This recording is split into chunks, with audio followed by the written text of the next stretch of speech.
cool. Well, yeah, I'll hand it over to you then, I guess, Clara. So if you would like to introduce yourself and just tell people who you are and a little bit of your backstory.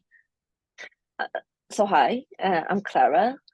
My background, I hold a PhD in mathematics, and when I started it, I was sure that the one thing I want to do is theoretical math. And as time passed, I felt the need to be more connected to the real world and things happening. And I also heard about Bitcoin, and I got really interested and excited. And I've spent a few more years doing math and just talking to people about Bitcoin. Regrettably, more talking, less buying, but yeah. So towards the end of my PhD, I decided that I want to move in that direction. And then I did a postdoc in a special program at Berkeley, which was focused on the world of blockchain, security, cryptography, and so on. It was a wonderful semester. I spent another semester at Caltech, and then I joined Chaincode as a researcher to focus completely on Bitcoin and the theory of computer science around it. Wow. Can you give just for people who don't know can you explain what theoretical math is? Theoretical math is really the realms of imagination. It's a it's borderline philosophy almost. So theoretical math is really thinking about different structures that in many cases have little to do with the physical world, and then trying to understand how do they behave and how do they react to different changes and so on. So from time to time, this imaginary world where mathematics likes to live becomes very, very practical. This happens with cryptography, for example, that people were doing number theory and things like that as an aesthetic game almost. And then suddenly somebody said, wait, I can take all of these imaginary things, if you will, and connect them back into reality, to something super useful. But when we're talking about theoretical math, this is the realm of imagining things, imagining their properties, and then solving very, very difficult problems in that world. Does that cross over into the world of physics then, in terms of when you're trying to come up with theories, like, say, for example, quantum physics wasn't a thing and you were trying to understand that or propose it? Does that cross over into that world? I feel like I don't know much about theoretical physics, but I feel like in physics you are to some extent expected to connect back to the real world, to run experiments. You need to test your theories in light of the reality around us. While in mathematics, you're starting from a set of axioms, a set of agreements, and then logical step after logical steps, you're building this magnificent castles. But at no point do these castles need to describe something in our world. They're just Hmm. there. Difficult questions, interesting things. And just from time to time, suddenly something people will realize that this imaginary castle has something to do with a real world structure and we can use it. That's interesting. Are you familiar with the work of Donald Hoffman? Oh, yeah, The of guy, course. yeah.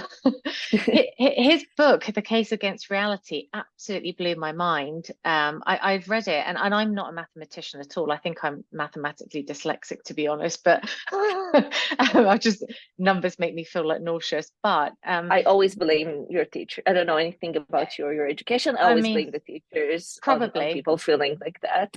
Yeah, I mean, I think probably there's a certain some people have an aptitude for certain things that they enjoy something more than others. But yeah, I think there probably are experiences that you have as a kid where it doesn't go well, and then you just don't want to touch it because you like, oh God, this is awful. But his Yeah. book, when I read it, because it's so kind of conceptual as well, it really blew my mind. I walked around for about 10 days afterwards, just going, nothing I'm seeing is real.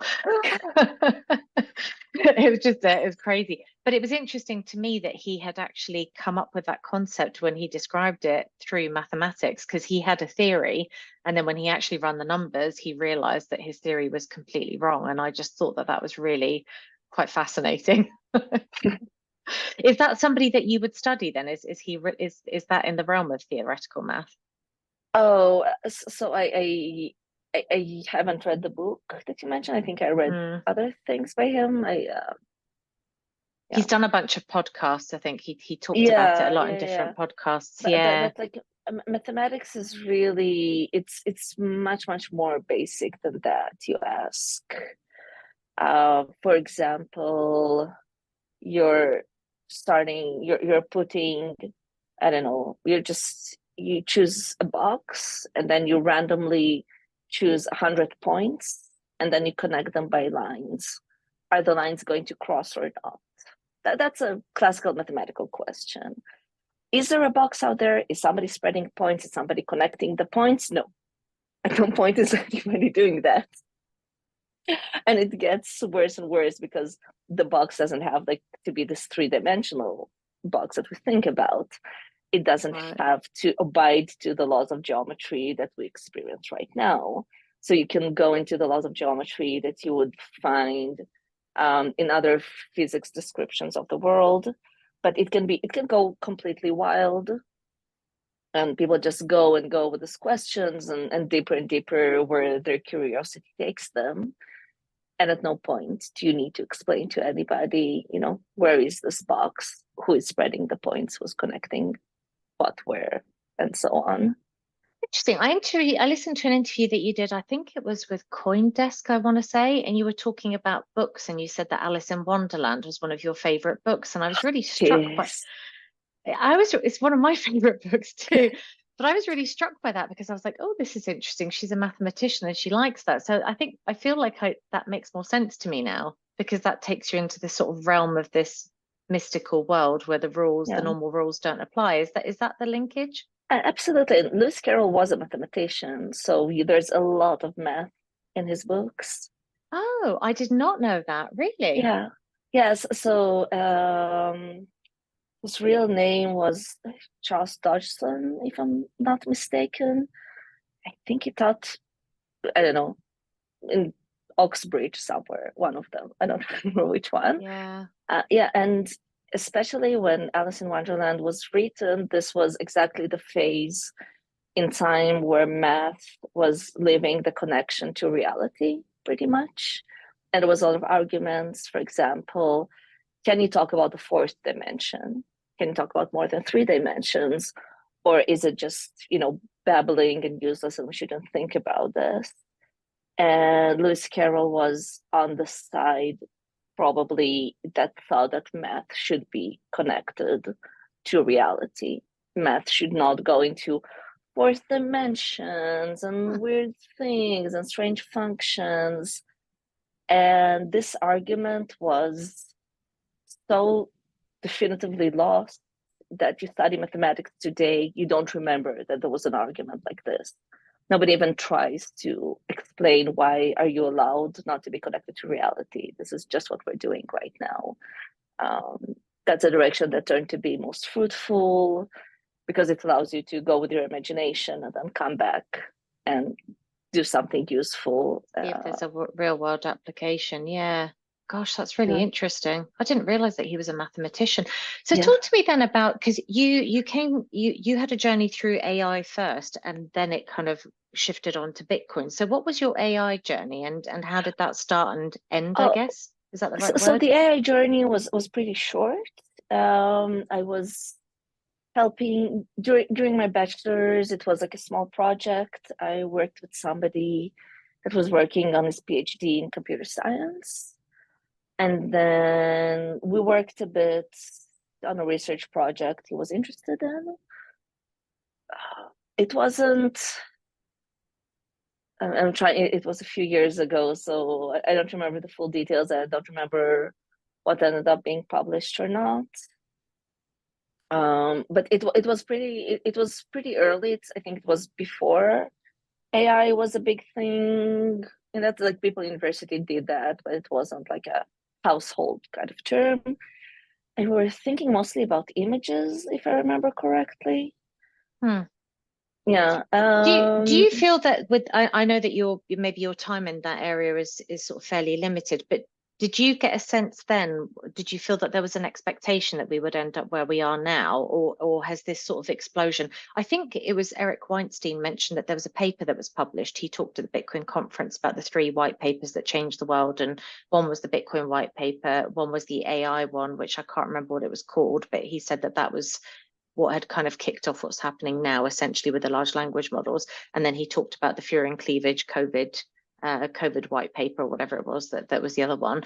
But with the AI one, were you aware of that paper coming out? Is that something that was on your radar? Like people in this space was okay. No, and I think like time wise, this was if the paper is the one I'm thinking about, when I was looking into this was a few good years before that paper.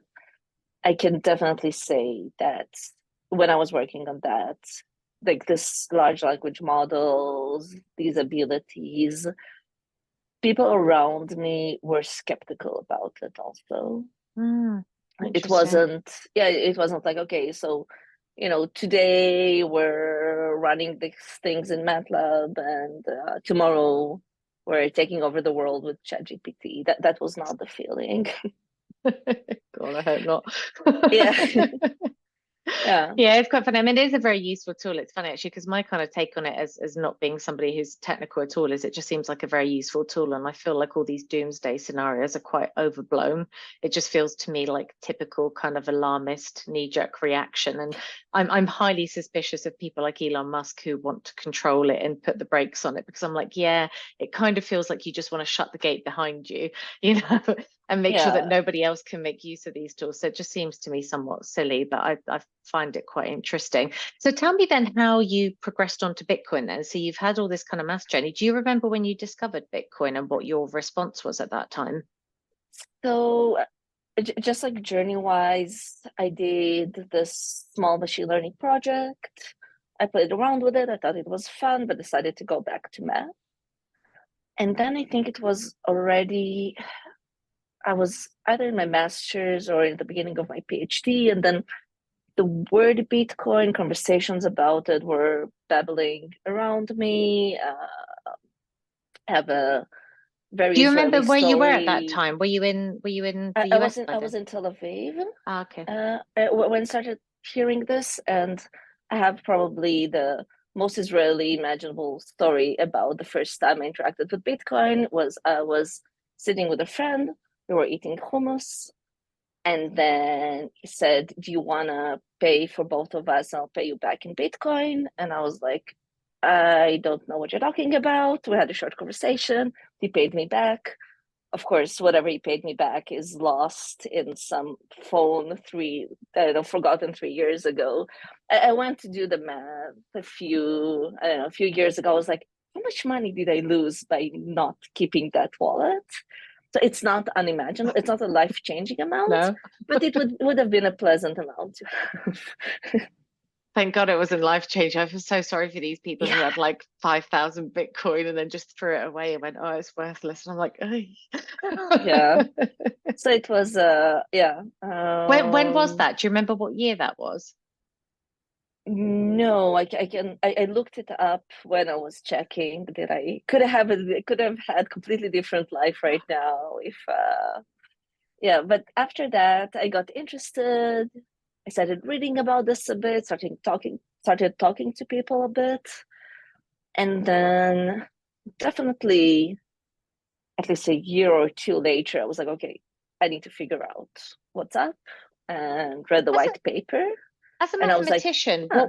what was the hook for you? Was it the mathematics of it that you liked and how it was structured, or what was the piece that really caught your interest?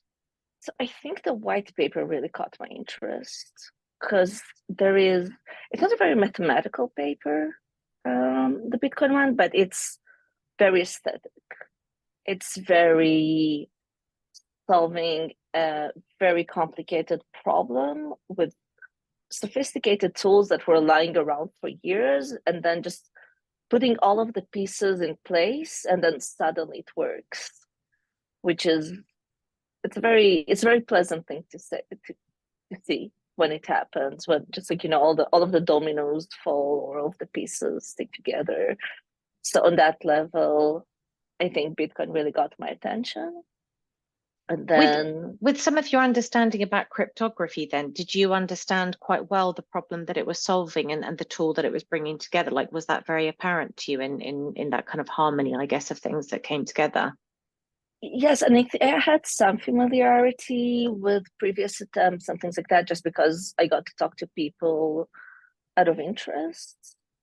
And, some basic things were floating around and you get familiar with them. I wasn't like a cryptographer or wasn't working on things like that by that time, but I was in the space and I was aware of something. So I could look at it and go like, well, this is pretty cool. This is pretty impressive. And it was around for a long enough time for me to feel like, okay, so it's not, and there's no like trick here. It's not like somewhere down the line, I know Satoshi divided by zero, nobody noticed, and this is rubbish, as it happens in many cases when something looks too magical. And then, yeah. It's interesting you So, say that, actually, because I had a really interesting conversation with somebody who is into the sort of psychedelic space. So she works for an organization called Decrimnat, or she helps run it. I think it's a DAO that looks at decriminalizing psychedelics. And I had followed her on Twitter for a while, but she posted something about, is Satoshi like an NSA project or whatever deep state project? Well, and funnily enough, there is actually I think she put the link or somebody else put the link. There is actually an NSA paper published in 1997, which describes something that is very much like Bitcoin. and you sort of read this thing and you go, oh. And then I sort of had a conversation with her. I had her on the podcast and we were just sort of speculating about, for me, it's not like I've pored over the code and looked at it and checked it because I don't have the knowledge to do that. So I do trust that other people who understand this space, and there are obviously thousands of them that have looked at it and understand the code, presumably know that it doesn't have a backdoor. But I was like, I can't be certain of that myself, in terms of having the knowledge. So I don't know what your thoughts are about that, because I'm guessing you've looked at it probably in more detail than I have. But to what extent do you feel that you've done your diligence on it and feel confident, I guess, in how so clean it is? on the math part of the theory of computer science part, I feel pretty confident. When it comes to the code base, I'm not as confident. But this is, I don't know, if you write that's what the one thing that is nice about math. You can be more confident about things. Once you touch the real world, you're in trouble. So, for example, I'm as confident as I am that, I don't know, when I'm crossing the road, that no car is going to hit me, and I don't know, walking down the street, no, I don't know, rock from outer space is going to hit me. So I don't know that this will happen, but I'm pretty confident. So I think my level of confidence with Bitcoin is very close to that. Right. Probably more than walking the streets of New York. Drivers here are crazy. Yeah, true. And so once you'd read the white paper, then what happened after that? Then what was your kind of next foray into it, and where did you take that journey? So I got really, really interested in it, and I started thinking, where can I be more involved in it? How can I be more connected, either in this whole cryptocurrency space or specifically with Bitcoin? So I looked around. I had like a few other projects that I was looking at and got involved with for a bit. But the moment where really things came together is when I learned more about the Lightning Network, because my PhD was about random graphs and random networks and probability. And then I was like, oh, this is literally the moment where all of my theoretical games from PhD can come and meet reality, and I can try and do something which is actually useful and has to do with this real world that we're living in. So yeah, that was and this was the thing I decided to focus on, especially doing like the postdoc part in Berkeley. So a lot of my work was already focused there. And this is what I've been doing mostly here at Chaincode, among other things. But yeah, this is So one of can the you main talk about, projects. I guess, for normies, so maybe somebody who's not super familiar with the Bitcoin space, can you just sort of touch a bit on what your thoughts are about the Lightning Network and why it's so important, and what the game-changing part of it is for Bitcoin? So I think Bitcoin is a very robust and strong base, But some of the problems that we experience with Bitcoin, for example, the very long, the very long waiting time, the very slow confirmation, this is a feature of Bitcoin that should not be changed, probably for security reasons, for many reasons. But then you do want things to be confirmed quicker. You do want a higher throughput. And you do not want to give up significantly your security, your privacy, and whatnot. And this is where the secondary solution, like the Lightning Network, comes in.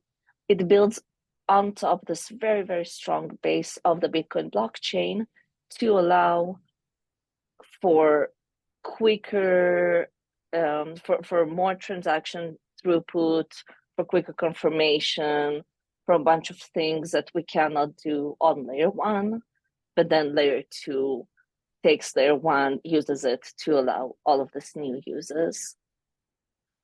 And from a practical perspective, then, I don't know actually how deeply you think about things either from a theoretical versus a practical perspective, but what is the potential for it? So like we've now cut, I think the Lightning paper came out, the white paper was 2016, wasn't it? Like where do you sort of see this changing things from a real world perspective, and what businesses or industries or structures, I guess, could be revolutionized by it? So I think any kind of business where you want to transact quickly and in many cases using small sums, this is the Lightning Network world. So if we're talking about, I don't know, I'm playing a computer game, and then every time I get a high score in a level, I get a prize of, let's say, I don't know, $1. This is not something you can build on top of Bitcoin. You can, but it doesn't make any sense because the fees are too high. But on the Lightning Network, it's trivial. This is you can immediately have that. So this kind of things where you have small transactions or where you want something immediate. The example of buying coffee. You don't want to, pay the vendor and then you're sitting there waiting for 6 blocks. So that's an hour, and then they give you the coffee. It's not realistic. It doesn't work that way. But then with the Lightning Network, because it's immediate, you grab your coffee and you go, you pay and you go. So this is, and on top of this, you can start and build things that the usual fiat or financial structure does not allow. For example, if you're experiencing challenges when it comes to paying in different countries, right? So you want to play your computer game, not in the US or in Europe, or you just want to be somewhere else. You don't have a credit card, you don't have a bank account at all, and you still want to participate. Well, you could have done it for big and slow transactions earlier with Bitcoin, and now we can do it with quick and small transactions also over the Lightning Network. And what do you think is missing from the ecosystem? Because some of the things, just my observations are that like the UX and UI is still pretty poor. And I think a lot of the language that gets used around Bitcoin and Lightning can be confusing. So there's sometimes things are used interchangeably. Like one that really struck me when I was trying to learn about how this all worked was the use of the word PIN or passcode. And they can be very different things, because some people use the word passcode for like a PIN that you would secure the wallet with on your phone. But then there's the passcode that actually locks up your key. And if you lose that, it doesn't matter if you've got your seed phrase, it's gone. So there's stuff like that where I was just kind of like, this is not terribly helpful because some of the language is not standardized. And then there's just the usability of it. So being so close to this space, like what do you see that's missing that could be improved upon? And do you see a timeline as to when that might happen?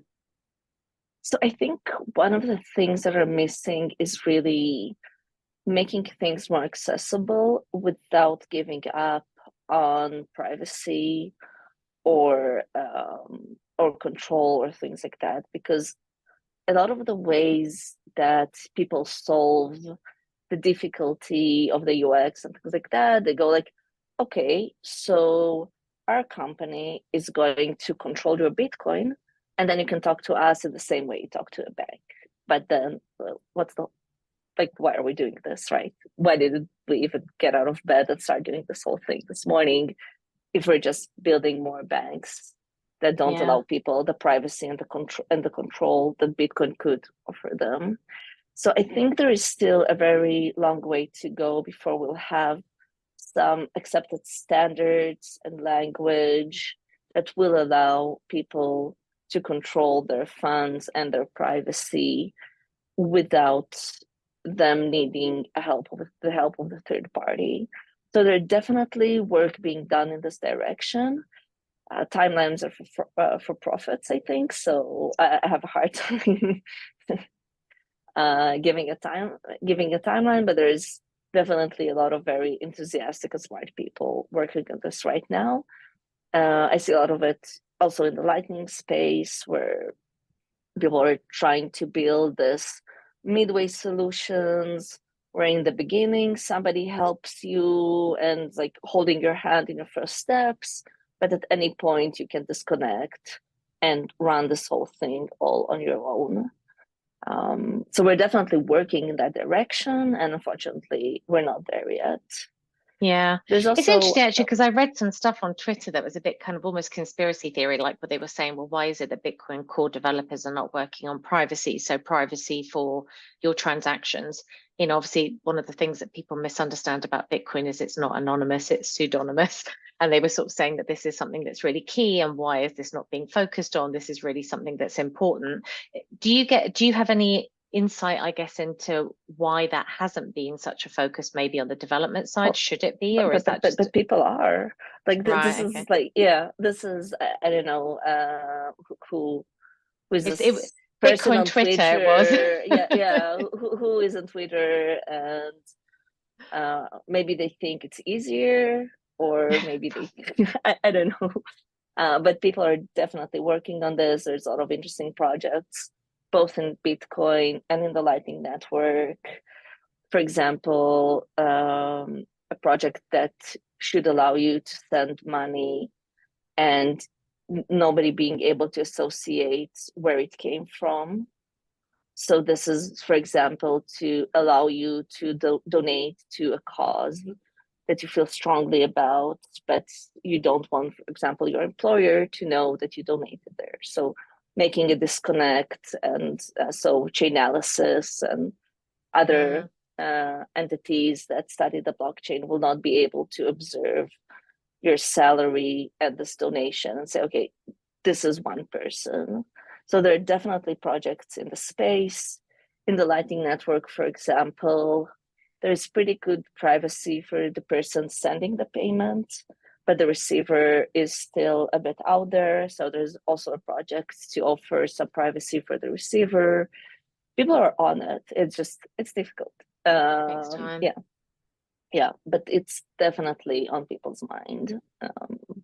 Oh, interesting. That's good insight. The paper that you wrote, there was a research paper of yours that I found online, which was about the Lightning Network and the economics around that. So can you talk a little bit about that? Because you've talked about the sort of the benefits of being able to do micropayments and how that makes sense. But could you maybe expand on that a little bit? Sure.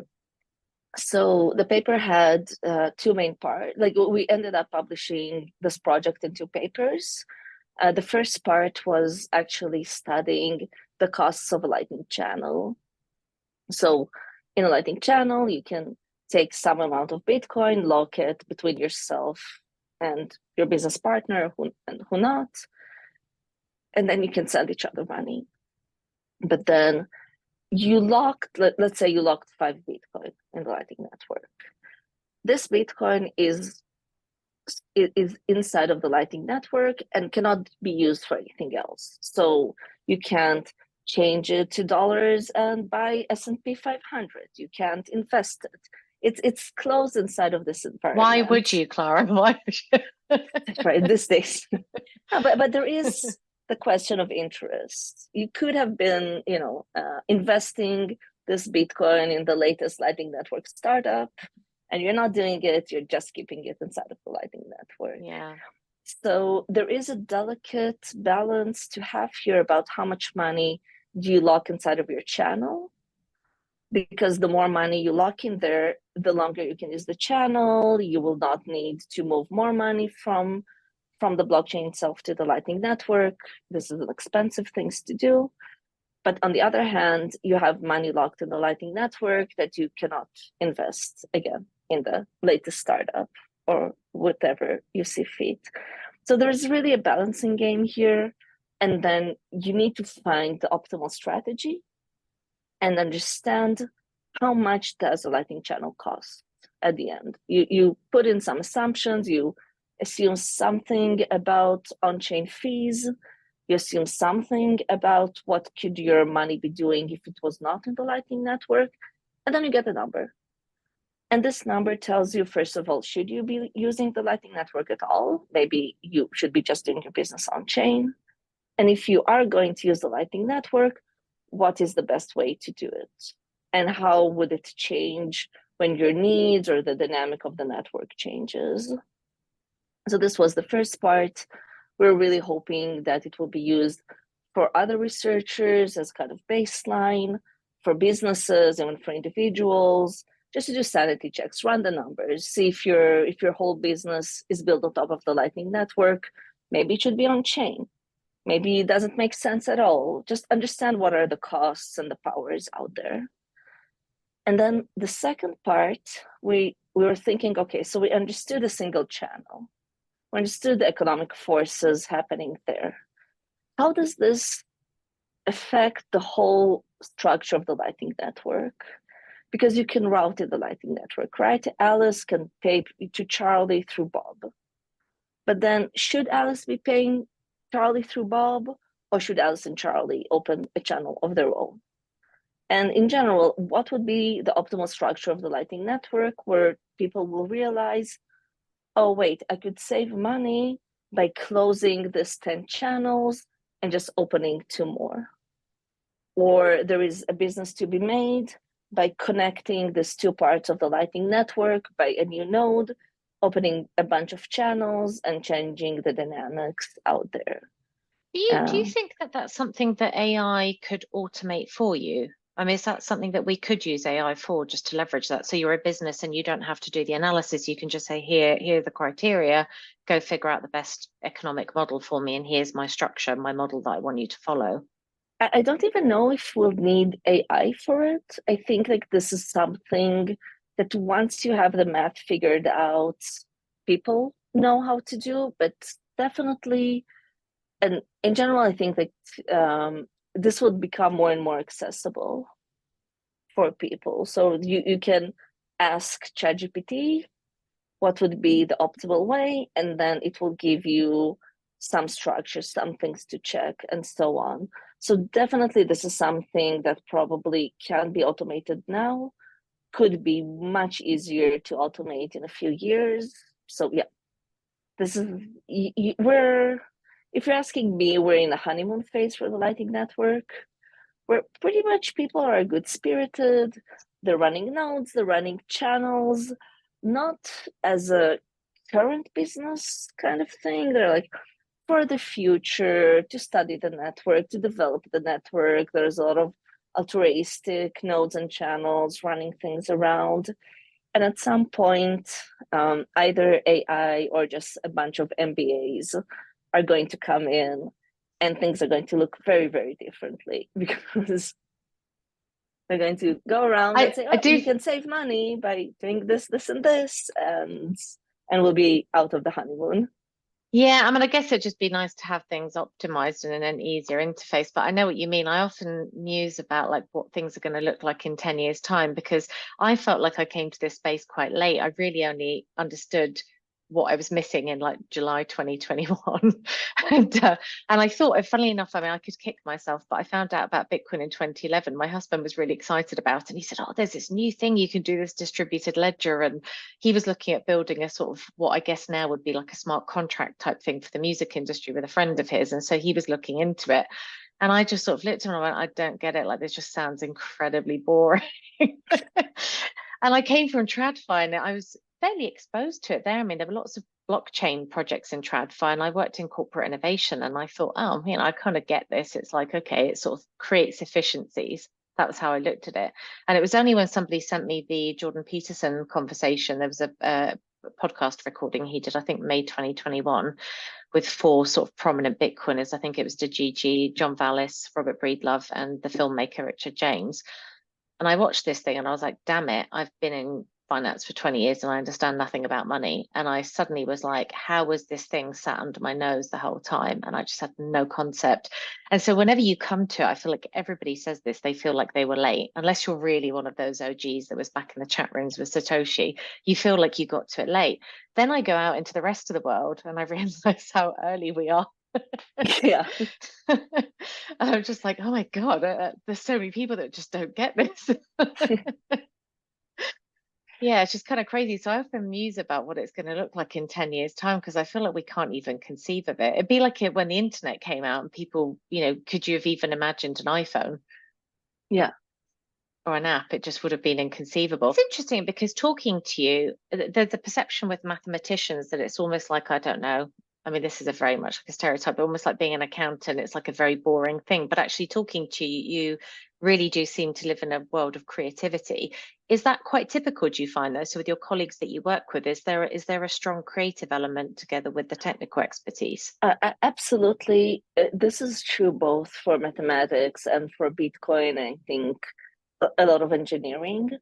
There is so much creativity in both worlds, I think, because if you're trying to do something that is really, I don't know, on the pushing the boundary, it's not like you can, and no offense to accountants out there, but it's not like you're going, you're doing this 3 steps you have to do. You write something in that file, write something in this file. In many cases, you don't even know what it is that you're trying to do. You're saying, okay, I want to live in a better place. What do you do next? You don't know the problem that you're trying to solve. Like step 1 is defining the problem. And that's already so difficult, asking an interesting question that you'll also be able to answer probably. And this is, I think, the trickiest of most. And then when you came up with the question, came up with a research direction, you also need to go down that road. And sometimes you also fail, which is pretty painful. But then that's the trick about asking the right questions, which, I don't know, it's very, very difficult in that sense. And I think that both when you meet Bitcoin, is it from theoretical computer science or from engineering or whatnot? It's the same journey of thinking, asking the creative new questions, and then trying to answer them. But answering them in many cases also needs to be pretty creative. Yeah. As a theoretical mathematician, then, do you have any thoughts? This is a bit of an esoterical question, but it's one that I find really interesting. Personally, I turn this around in my head a lot. But do you have any thoughts about why it is that when people start studying Bitcoin, it changes them as a person? Because this is something I've observed in myself, and I observe it in hundreds of other Bitcoiners that I meet, where it has a monumental impact on people's lives. And it's just so nuts to me in some ways because it's just a piece of code. But do you have any thoughts about that? I'm springing you on this because this wasn't in our draft questions. But yeah. So just I think and this is a very personal thing. I don't know if it's true for many other people, but I think there's certain things you're exposed to where you have an image of the world, how things work, how money works, how economics works and things like that, and you're living in this. And then you're sitting with a person and they reach their hand into the nothingness and open a door. And there was no door earlier. You didn't know that there's like this other dimension you can open a door into. It wasn't part of your model of reality. And then you go like, well, apparently you can do that. I didn't know. Like I never opened the door because I didn't know that there is a door and there is a whole world that we can go through. So I think like maybe this experience of the door opening to a different dimension, if you will, is something that you're like, okay, maybe there are more doors. Like what's what other things are hiding in this model of mine that I thought is pretty firm, pretty well established. I don't know. That's my guess about It's what moves interesting. people around. It's funny, I read this book. So I went to a conference in New York years ago, and it was just like a conference with lots of speakers. I mean, Arianna Huffington was there, a whole bunch of sort of people, and I can't even remember what the name of the conference was. But there was a guy called, I think it was Juan Enriquez, who wrote a book about, it's called Evolving Ourselves, and he's an investor in like the bio kind of sphere, whatever. And I just remember he made this comment at the end of his talk. He was there promoting his book, basically. But he said, he invested a lot in different DNA projects and things like that. And he said, what if all life is code? Like, he just made that statement. And it was really weird because this is way before I really like understood. Well, I think I knew about Bitcoin then, but I didn't, it was totally not in my front of mind. But this comment really stuck with me. And it also stuck with me a lot after reading Donald Hoffman's book, like the Case Against Reality. And then when I discovered Bitcoin, I was like, like, is this like almost like an antivirus? Like, if somebody's inserted this code into the human matrix, shall we say, whatever you want to call it, and this is having this sort of impact, and it's just taking over organically. I don't know. That's just kind of my thought. And it led me on to all these like very esoteric spiritual things about like God and the second coming, and is this like, I was like, and it's funny because then I started thinking, am I the only crazy person that's thinking this? And then I went online and I found this article by John Vallis, which is about Satoshi, the Bitcoin being the Messiah or something, and he's not trying to give an answer about it, but he's sort of posing this question. And I thought, oh, I'm not the only crazy person out there that's having these thoughts. It's just a very strange thing. But yeah, it's interesting how you say that about how somebody almost puts a glitch in your matrix. I think the way I describe is the way you're saying it, opening the door to this other dimension. So I think like for me, if I'm thinking about code, is like, you're running your code and you have like this bunch of functions, and you can call this function, you put something here, something else comes out. And you have at a certain point or a certain age or something, you're like, okay, I understood like the 20 functions that are available for me in this world, and that's what we have. And then somebody comes in and says, well, here's the 21st function. You didn't know you can do that, but you can do that. So yeah, I don't know if I would go as far as the whole Messiah thing, but it's definitely, here's something that you just didn't know that you can do. Maybe it's more of the like Brothers Right, going like, do you know you can fly? And it wasn't an option. It wasn't a model. It wasn't something that we do. And then somebody comes up to you and goes like, do you know you can do this? And you're like, well, now I do. And I think it's the coolest thing in the world. Yeah, and the implications really change. Well, it's funny because I think people see it through the lens. There's so many different lenses that you can look at Bitcoin through. So yeah. It's almost like you have this mental model that you explain stuff through. I mean, I often say this to people that are like, I'm like, you probably know about cargo cults. There were these sort of remote islands where they would and then people would start thinking that the people coming in on the airplanes delivering stuff were like their saviors, and they have a whole like worshipping thing for it, and if we do this, the airplane's going to come back and drop stuff in. And I often say to people, we really don't know what a lot of these mythologies that we have are based on, and they could be things that are not esoteric at all, like they're not unnatural in terms of what we understand reality to be. But to your point, there's probably a lot of things that we have a very limited sense of what reality is, because our monkey brains can't grasp other concepts, and then if something drops in that breaks that understanding, you go down a different rabbit hole. I just think it's a fascinating topic. I wanted to ask you about art. Just like Bitcoin wise, sorry, just like it go into the conversation, is that with this like cargo cults and so on, there's like, Bitcoin is all about don't trust, verify. So this is where somebody tells you that the gods give you this. So I really, when it comes to philosophy of Bitcoin, I'm a huge fan of don't verify, don't trust, don't, somebody tells you that you need to do ABC, and then you get to ask the questions. You get to test it, you get to look around. So it's maybe an antithesis to this whole concept. This is, you get the playbook of this kind of world, and you get to do with it whatever you want to do. Yeah, no, I agree. I mean, I think that is. I mean, you obviously have a process where that's kind of your bread and butter. If you're a mathematician, you've got your theories and then you're spending time testing them. But yeah, I just think that's a really interesting thing with it. It's kind of kicking the tires on it and going, is this actually correct? Does that actually play out in the real world? How does this work? So yeah, I totally agree with you. Actually, on that note, though, do you have any theories as to who or whom you think like Satoshi was? Like, do you think Satoshi was a group of people? Is it likely to be a coalition? Have you ever gone down that thought process? I don't know, like over, I don't know, by the third beer, the conversation goes there. I mean, I like the idea that we would never know, but I do find it quite interesting sometimes to speculate. Because the thing I find very strange about Bitcoin is just it's obviously growing organically, but it's very weird to me how it has all these applications that I just feel it's so strange that it turned out to be such a game changer. But could somebody have predicted that, like with the Bitcoin mining? Who would have thought that that would be good for the environment? Could you have even conceived of that when you were thinking of it? And I feel like the answer to that is no. But it's just strange that that then turns out to be a very helpful thing for mitigating, environmental issues if one wants to do that. Yeah.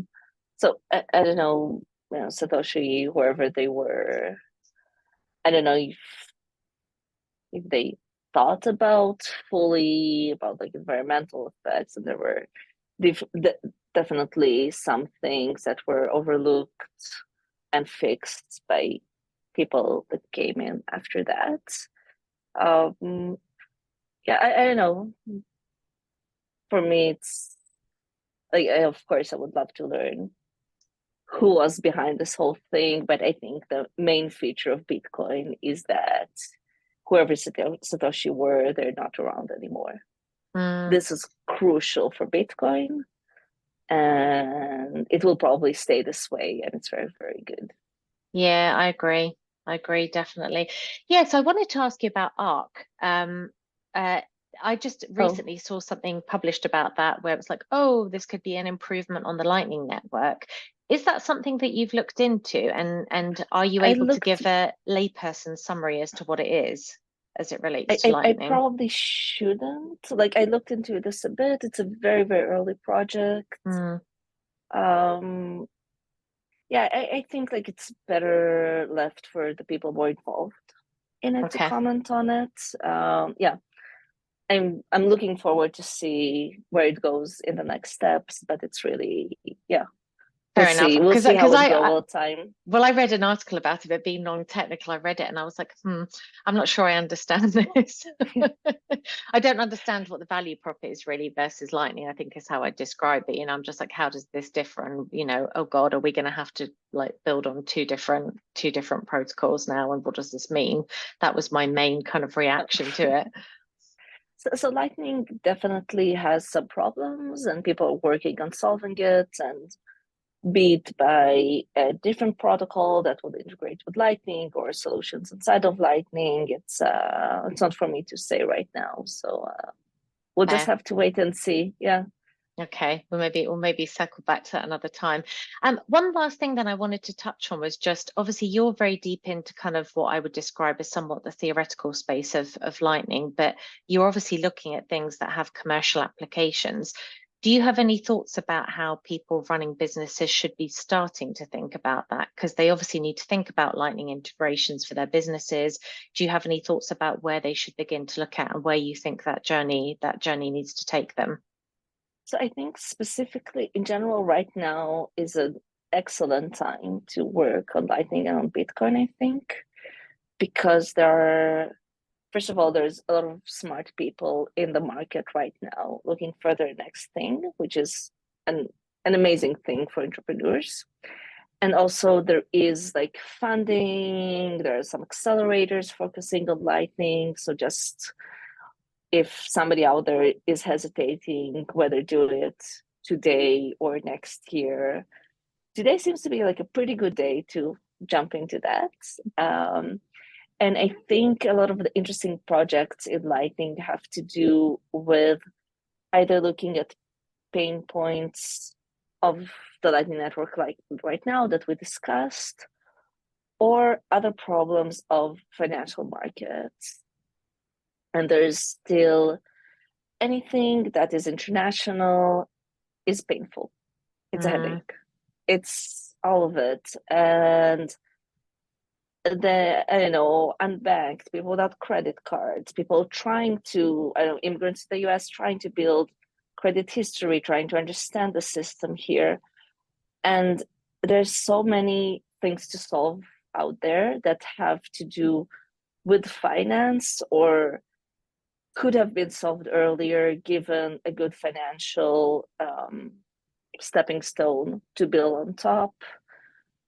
So I think the Lightning Network is there to offer this kinds of things if need be. So I don't know, I would look definitely on things that, and this amazing idea for a startup that could have worked if it would be easy to, I don't know, move money between countries without the fees of PayPal or without going through banks or without 1,000 other things. And now you can. So this is the moment to take all of these things and reevaluate them in light of what the Lightning Network offers.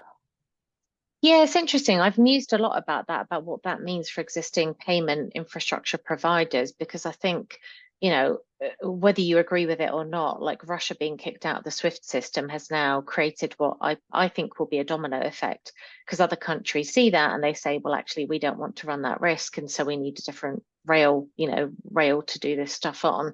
And obviously Russia's looking into a lot of those things, but then there's, like just generally from a practical perspective, people want a seamless instant settlement that's, as you say, globally accessible and borderless and doesn't have all those challenges. So I do wonder what that means for businesses like Visa, like MasterCard, like PayPal, because it feels to me that they almost have to shift onto that infrastructure because they will otherwise become obsolete. That's sort of my observation, at least at this stage. I just wonder how they adapt to that. I think that even putting political things to the side, I think nobody liked SWIFT before. SWIFT it's a terrible system. I think everybody agrees. Like it was the thing that was there, and that's what everybody used. So that's what we were doing. But we don't have to do this anymore. And you can use solutions that are significantly better, significantly cheaper, more immediate, more private. So yeah, more secure. Yeah, definitely. Okay, well, I think that's a good note to end on then. So, I mean, Thank you so much, Clara. This has been immensely fascinating, and Thank you. It's a really interesting insight for me into how your mind works. I would love to be you for a day, just see what goes on in your head. But I think it's really great what you're doing, and the fact that you're dedicating your life to sort of doing this deep research. So, thank you very much for the time and for sharing your insights. Yeah, thank you so much for the conversation. I really enjoyed it because it was really fun. Thank you.